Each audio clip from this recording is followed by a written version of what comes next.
Setelah pertemuan itu pulang, setahun kemudian mendirikan Muhammadiyah. Di Muhammadiyah itu bukan sekedar nama. Muhammad disebutkan 4 kali dalam Al-Quran. Quran surah ketiga ayat 144, Quran surah ke-33 ayat ke-40, Quran surah ke-47 ayat yang kedua dengan namanya, dan Quran surah ke-48 ayat 29. Saat saya masuk ke sini, saya teringat pertemuan yang disebutkan dalam sejarah, bahkan dituliskan oleh sejarawan Muslim Profesor Ahmad Mansur Suryanegara itu dalam bukunya Api Sejarah jilid yang pertama. Di hari Senin tanggal 17 April tahun 1905 bertepatan dengan 13 Jumadal Ula. Di buku itu ada yang kurang tepat tertuliskan, ditulis Jumadal Awal. Ya, Jumadal Ula tahun 1323 Hijrah. Berkumpullah 5 orang tokoh besar di sekitaran Krukut, juga Tanah Abang. Kemudian mereka berpikir merenungkan bagaimana menyatukan umat muslim di Nusantara ini, khususnya dalam menghadapi tekanan-tekanan dan penjajahan dari Belanda pada saat itu. Maka berkumpullah 5 orang saleh dari kalangan orang-orang hebat, termasuk dari kalangan habaib, Habib Abdurrahman Al-Habsyi, ada Habib Sehan, ada Habib Al-Fakhir, dan yang lainnya.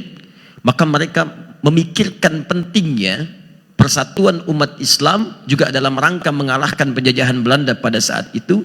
Maka di antara faktor yang sangat mereka perhatikan adalah kita itu tertinggal dari aspek pendidikan, sehingga mudah diadu domba.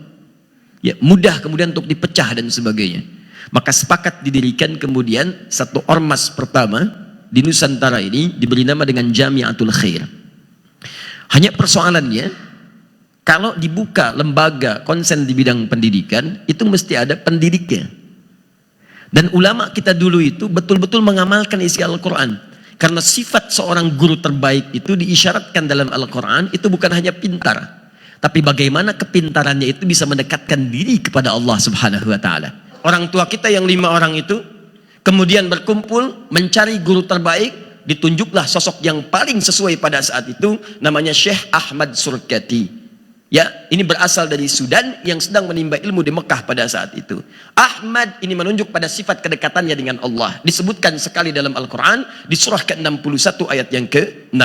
Surkati dari bahasa Sudan. Sur artinya ahli, kati artinya kitab. Jadi orang ini selain dekat dengan Allah, di keluarganya pun dibina oleh bapaknya untuk lekat dengan hasanah-hasanah keilmuan.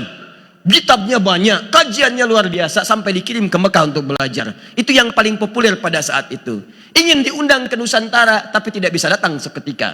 Dulu belum ada pesawat yang cepat seperti sekarang. Orang haji itu perginya sampai 6 bulan. Udah berangkat, tunggu sampai lupa orang. Udah lupa baru pulang. Nah, 6 bulan. Nah, sekarang lain, 8 jam nyampe sana. Pulang lagi cepat. Orang udah nunggu, udah siap-siap. Dulu tidak. Baru bisa datang teman-teman sekalian 6 tahun kemudian setelah itu. 1905 datanglah tahun 1911. Yang mau saya ceritakan, di 1911 itu saat datang, diundanglah kemudian tokoh-tokoh ulama yang terhubung kemudian di Nusantara. Di antara yang datang itu adalah seorang bernama Muhammad Darwish, yang telah menempuh pendidikan di Mekah pada Syekh Ahmad Khatib Al-Minangkabawi, yang lahir tahun 1860, pulang ke Nusantara kemudian disebut dengan julukan yang baru, dengan nama yang sangat indah, bernama Ahmad Dahlan. Kiai Haji Ahmad Dahlan datang ke pertemuan itu, diskusi, dan beliau tuh tidak banyak orang tahu itu kalangan habaib. Kiai Haji Ahmad Dahlan itu habib, tapi tidak pernah memperkenalkan dirinya. Ya, habib, keturunan Nabi itu, kalau disambungkan nyampe nasabnya ke Nabi. Antum mau cek, kita cek Kiai Haji Ahmad Dahlan bin Kiai Haji Abu Bakar bin Kiai Ilyas bin Kiai Sulaiman bin Demang Jurang Juru Kapindo bin Demang Jurang Juru Sapisan bin Kiai Gerbak bin Maulana Ishaq. Siapa Maulana Ishaq itu? Anaknya Jamaluddin Al-Akbar Al-Husaini. Ya, siapa Jamaluddin Al-Akbar Al-Husaini? Tokoh besar, ulama besar, punya 2 anak. Satu Maulana Ishaq, yang kedua namanya Syarif Abdullah. Syarif Abdullah menetapnya di Mesir. Saat beliau berhaji bertemu dengan Syarifah Mudaim. Siapa Syarifah Mudaim itu? Nama aslinya Rara Santang, lahir tahun 1426. Punya kakak namanya Abdullah Iman, nama aslinya Walang Sungsang, lahir tahun 1423. adik bungsunya Raja Sengara, lahir tahun 1427. Siapa tiga orang ini? Anak dari Prabu Siliwangi, dikenal dengan Pamanah Rasa, disingkat jadi Manah Rasa. Punya kerajaan Pajajaran membentang dari Banten sampai ke perbatasan Jawa. Saat inspeksi daerah Karawang, menemukan seorang perempuan sedang baca Quran. Itu muridnya Syekh Hasanuddin. Syekh Hasanuddin alumni dari Mekah, dikenal dengan Ummul Qura, maka dikenal dengan Syekh Qura. Pulang ke Karawang mendirikan pesantren, sampai sekarang dikenal dengan pesantren Syekh Qura. Punya murid, di antara muridnya yang paling bagus, seorang perempuan namanya Nyai Subang Larang. Terpikat, dinikahi, bahkan masuk Islam. Kemudian melahirkan 3 orang anak. Syarifah Mudaim dengan Abdullah Iman menunaikan ibadah haji, bertemu dengan Syarif Abdullah, menikah di situ. Kemudian kakaknya Abdullah Iman pulang menghadap kepada bapaknya, diberi daerah kemudian untuk berdakwah di Lemah Wungkuk. Di Lemah Wungkuk itu menyatu 3 etnis. 1 etnis lokal Nusantara, 2 Arab, 3 Cina. Perkumpulannya pada saat itu dalam bahasa lokal disebut dengan caruban. Kesukaan mereka juga bikin udang terasi dari udang rebon namanya. Ya, kemudian dikeringkan airnya. Air disebut dalam bahasa lokal dengan cai rebon, cai rebon. Kemudian menyatu menjadi Cirebon. Daerahnya Cirebon. Carubannya bertahan di wilayah Lasem. Jadi kalau dari Cirebon itu mau ke Lasem, Anda teruskan jalur Pantura sampai nanti masuk ke arah Semarang. Semarang lurus, mau ke arah lurus, depannya ada flyover, kirinya tandanya Masjid Syekh Ahmad Jumadil Kubra, warnanya hijau, kubahnya warna emas, depannya ada 3 gerai ATM, CMB Niaga, Mandiri, kemudian BNI. Lurus, sebelah kanan Doriahnya jembatan flyover, belok kiri, lurus terus tembus ke Demak, Demak tembus Kudus, Kudus tembus Pati, Pati tembus Rembang. Dari Rembang 10 menit lurus sebelum Masjid Agung, sebelah kiri ada wilayah namanya Caruban, Pantai Caruban. Lurus sedikit sekitar 50-100 meter, sebelah kanannya Karangturi, pusat orang Cina pertama datang ke Nusantara. Lurus sedikit terus lagi Masjid Agung sebelah kanannya. Sebelum ke situ sebelah kirinya berpapasan jauh itu pesantren terkenal yang diantara pendiri Nahdlatul Ulama itu ada di situ. Sekarang cucunya namanya Kiai Haji Abdul Qayyum, dikenal dengan Gus Qayyum. Lurus dikit sekitar 30 kiloan lah ke arah situ, nggak nyampe sebetulnya, mungkin 15-20 kilo itu sampai nanti ke tapaknya Pesujudan Sunang Bonang. Naik ke atas dikit sampai ketemu juru kunci namanya Pak Abdul Wahid. Dijelaskan ini sebetulnya bukan kuburan yang sering orang datang ke situ, kuburannya yang ada di sini, cuman tidak dipublikasikan supaya tidak banyak dikultuskan dan lain sebagainya. Itu ada, kalau Anda telusuri ketemu di situ. Nah, kemudian Syarifah Mudaim ini menikah dengan Syarif Abdullah, melahirkan seorang anak namanya Syarif Hidayatullah. Belajar di Mesir pada masyayikh di sana, di antaranya Syekh Ibnu Athaillah As-Sakandari. Selama 20 tahun beliau belajar, pulang kemudian ke Nusantara, diberikan wilayah di Gunung Jati, dikenal dengan Sunan Gunung Jati. Sampai menikah, melahirkan 7 orang anak. Anak pertama Muhammad, anak keduanya perempuan, menikah dengan seorang panglima dari Pasai, dikenal dengan Fathullah atau Fatahillah atau juga Faletehan. Itulah yang diperintahkan kemudian oleh Sunan Gunung Jati untuk membebaskan Sunda Kelapa dari kungkungan Portugis pada saat itu yang datang ke Nusantara lewat Selat Malaka tahun 1511. Setelah terjadi perjanjian Tordesillas tahun 1494, dunia dibagi 2 oleh Paus Alexander yang ke-6. Ya, barat diserahkan pada Spanyol, timur diserahkan pada Portugis. Datang ke Nusantara lewat Selat Malaka tahun 1511, menguasai bagian Sunda Kelapa, diutus oleh Sunan Gunung Jati, bebaskan Sunda Kelapa. Maka bermohon kepada Allah, mereka sholat, mereka wudhu, mereka berjihad. Jihad itu membela keutamaan negara pada saat itu, membela keutamaan bangsa masyarakat dengan atas niat karena Allah Subhanahu wa taala. Maka berangkat, ditaklukkanlah Portugis pada saat itu. Saat ditaklukkan mereka bersyukur kepada Allah, mereka tahu ini bukan cuma ikhtiar, karena kalau senjata lawan senjata nggak mungkin, sana lebih canggih, lebih hebat. Ini senjata sederhana. Wa ma ramaita idz ramaita walakinnallaha rama.